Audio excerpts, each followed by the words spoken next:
Merci. Du coup, nous, on va vous parler effectivement d'une situation d'accompagnement qui s'est déroulée au sein des CIVAM de Loire-Atlantique et de comment on s'est saisi de la question du travail. Donc, ça va être un témoignage croisé à deux voix, moi-même et Sylvie Chapeau, que je vais laisser se présenter.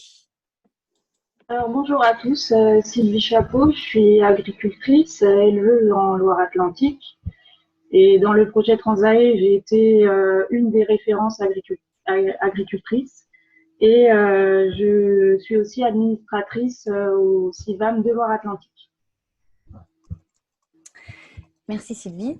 Et donc, moi, je m'appelle Émilie Serpotian, je suis animatrice au sein des CIVAM de Loire-Atlantique et j'ai pendant plusieurs années accompagné des groupes qui travaillaient sur le changement de système et sur le système pâturant économie autonome.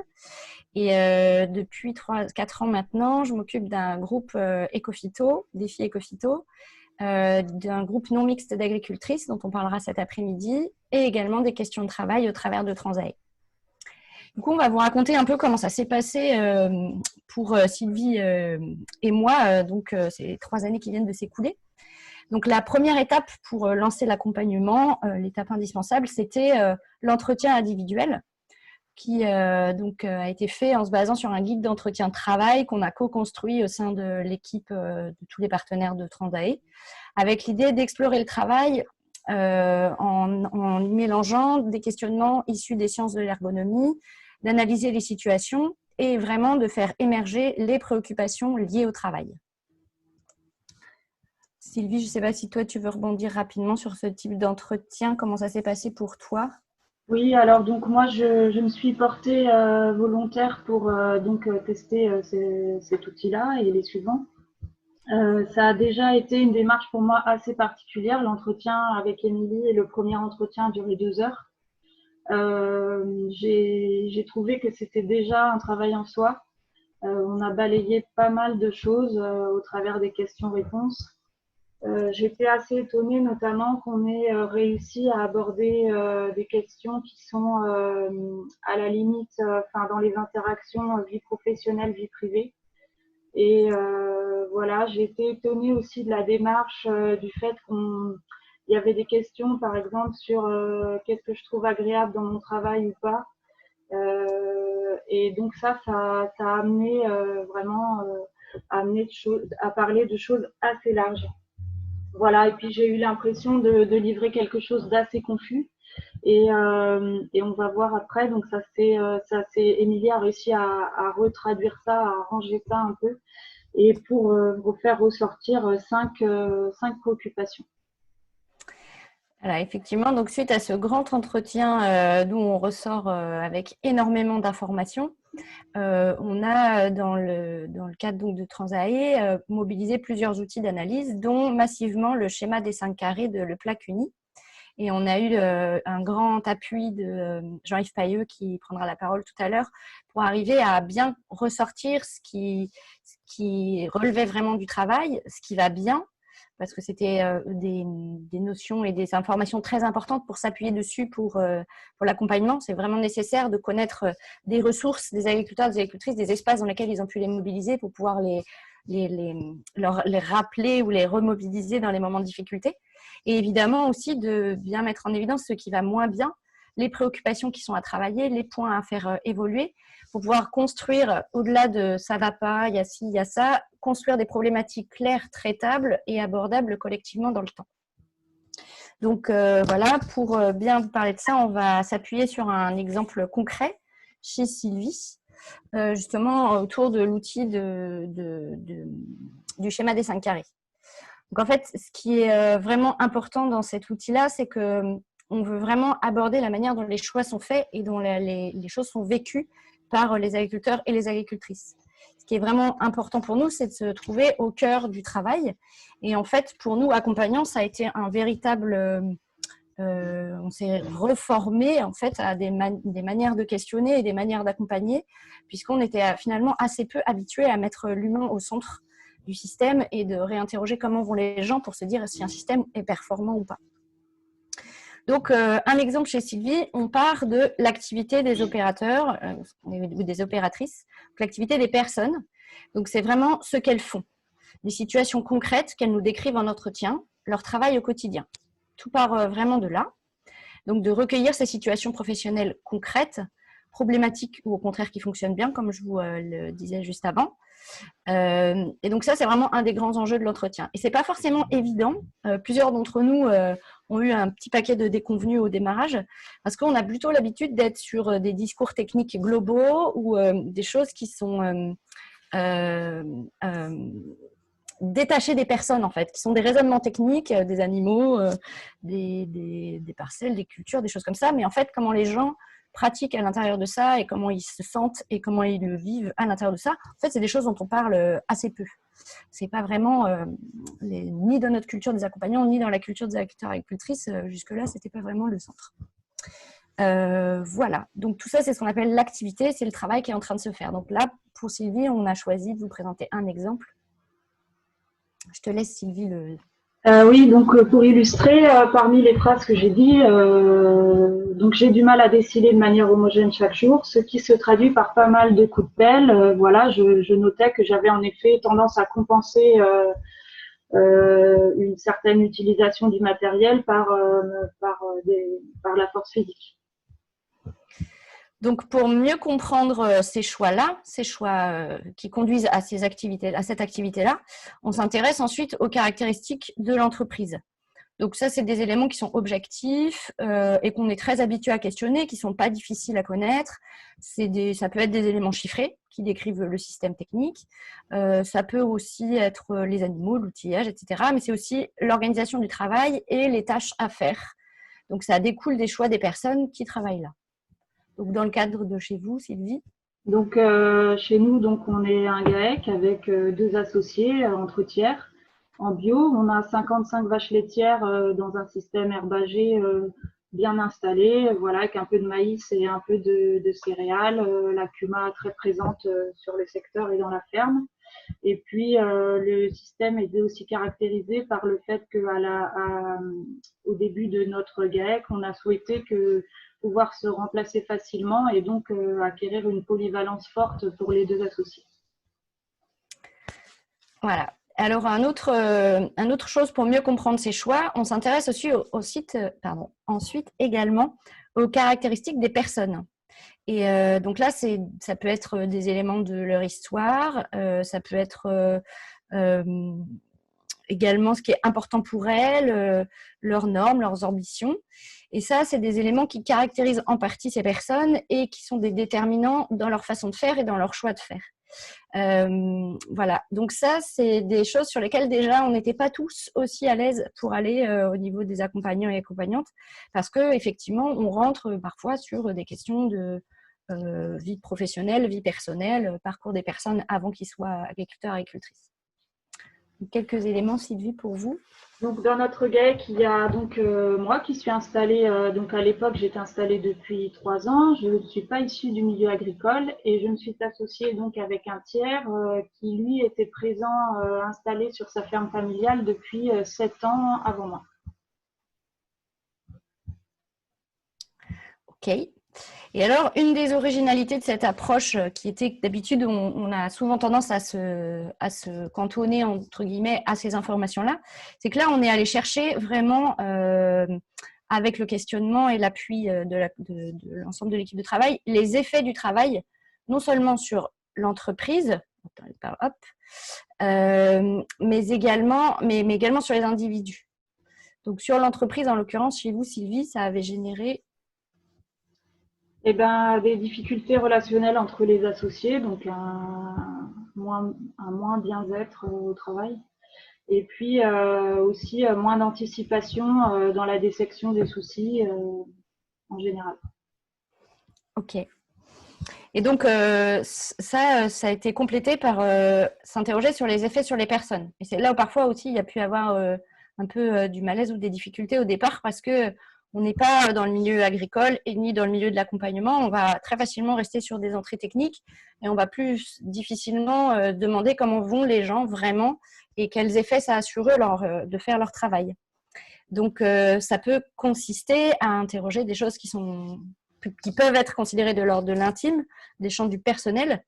Et comme c'est vraiment peu habituel d'interroger ça dans le milieu agricole, voilà, comment vont les gens physiquement, moralement et psychiquement, ben là, on s'y est attelé quand même, on s'y est intéressé. Donc, dans le cadre de Sylvie, les effets des difficultés de dessilage et des coups de pelle, c'était… Et ben, c'était donc, Ah oui, je verbalisais une fatigue physique et puis des maux de dos, surtout enfin, accentués en hiver. merci. Donc ça a été le démarrage de l'accompagnement donc ça a été une préoccupation qu'on a validée collectivement toutes les deux, fatigue physique et maux de dos en hiver. Et donc ça a été le démarrage d'un accompagnement qui a duré du coup jusque de 2017 à 2019 et qui a démarré par ces fameux rendez-vous individuels. Donc on a commencé avec Sylvie en juillet 2017 et puis on a restitué les préoccupations qu'on avait identifiées au sein de la collective du groupe de travail Transae plusieurs mois après. Et en début 2018, il y a son associé qui a rejoint aussi la démarche, avec qui j'ai réalisé un entretien individuel pour qu'on puisse aller plus loin et qu'on s'attaque aux questionnements et aux préoccupations identifiées par Sylvie qui concernaient le collectif de travail. Sachant qu'il y en avait qui étaient des préoccupations individuelles qui la concernaient elle, sur lesquelles elle a avancé de son côté. Donc ça s'est suivi par des temps collectifs. Alors, temps collectif, là, ceux qui vous sont présentés ici, c'est des temps qui sont faits à l'échelle du GAEC. Donc, on était 3, il y avait les 2 associés et moi-même. On a commencé d'abord par partager les préoccupations qui avaient été relevées par chacun et chacune, donc avec évidemment une liberté de choisir, de dire ou de ne pas dire, mais au moins pour qu'on parte d'un niveau d'information et de questionnement à peu près équivalent. Et ça s'en est suivi par une réunion quelques mois plus tard pour travailler sur ce qui leur semblait être une préoccupation commune prioritaire à laquelle il fallait trouver des réponses concrètes relativement rapidement. Donc notamment le travail en hiver et puis débriefer de ce que la restitution des préoccupations avait généré dans l'équipe de travail et dans la réalisation du travail. Et ça s'est terminé aussi par une journée collective travail. Donc là, elle est bicolore parce qu'en fait, donc ça, c'était au printemps 2019. L'ensemble de l'équipe de travail était là, donc les 2 associés étaient présents, mais il y avait également tous les associés de toutes les autres fermes que j'ai pu accompagner dans le cadre de Transae en Loire-Atlantique. Donc en l'occurrence, il y avait 5 fermes, 4 GAEC et une ferme en individuel. Et tout le monde était présent à cette journée, l'ensemble des associés, et on a pu vraiment parler travail, et notamment travail dans l'ordre des effets sur les personnes et des caractéristiques des personnes et des préoccupations. Voilà, on n'est pas du tout resté sur de la périphérie et du technique, on est vraiment allé au fond des choses et ça a permis une journée très intéressante et très constructive pour chacun, chacune, et voir tout le chemin parcouru depuis le début de l'accompagnement. Il y a des fermes notamment qui étaient en système conventionnel qui ont initié un démarrage de changement de système vers un système pâturant. Donc, il y a un rendez-vous annuel maintenant qui est souhaité pour cultiver un fonctionnement collectif et harmonieux au sein du GAEC. Et parallèlement à ça, il y a eu plein de choses qui ont eu lieu sur le GAEC, et suite notamment aux entretiens, des choses qui étaient pensées mais qui n'étaient pas forcément mises en œuvre, lancer le devis pour modifier le bâtiment, arrêter le multitâche pour l'hiver 2018-2019, qui a généré un des hivers les plus confortables depuis 3 ans et un retour du plaisir au travail. Et ensuite, suite à donc c'est notamment les 2 réunions collectives au sein du GAEC, ça a vraiment provoqué un mieux-être de travail entre les associés et un déplacement de l'objet de travail qui est devenu un vrai sujet de conversation dans les réunions de GAEC, et également le souhait de continuer une réunion au moins annuelle avec un tiers pour cultiver de l'attention et du souci autour de ces préoccupations de travail et cultiver ce qui va mieux et répondre aux difficultés qui peuvent survenir. Donc, ça a généré tout un tas de transformations du travail chez Sylvie et chez moi. Et Sylvie va vous parler des siens pour commencer.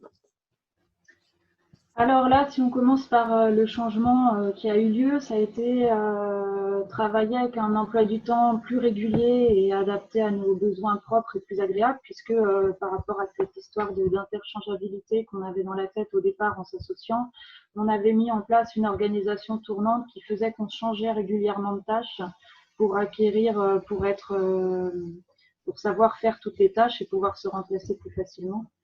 Et donc, on a arrêté ça, on a fait quelque chose de plus régulier.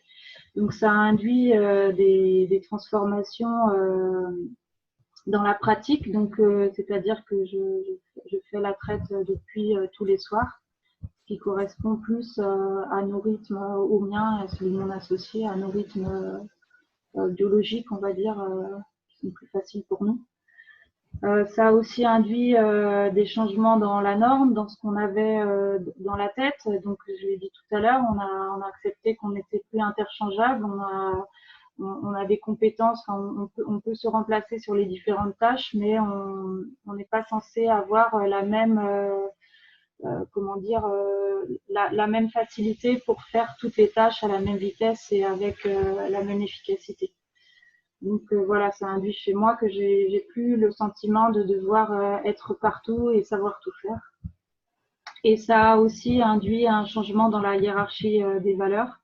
Et ça a notamment eu chez moi comme effet une augmentation de la confiance en moi et en mon associé.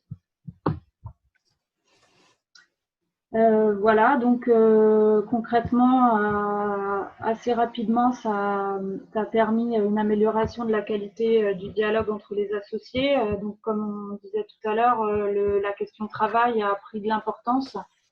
Donc,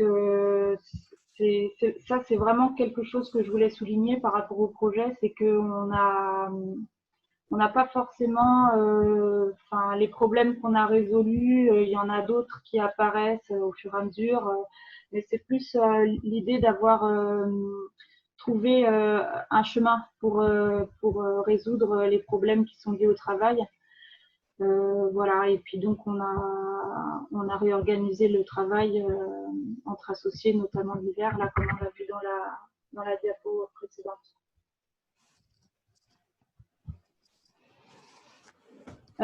Donc les effets sur la personne, donc moi j'avais quand même pas mal tendance à me comparer à mon associé sur les tâches, donc ça m'a amené à plus prendre en compte ma spécificité et à moins me juger dans mon travail.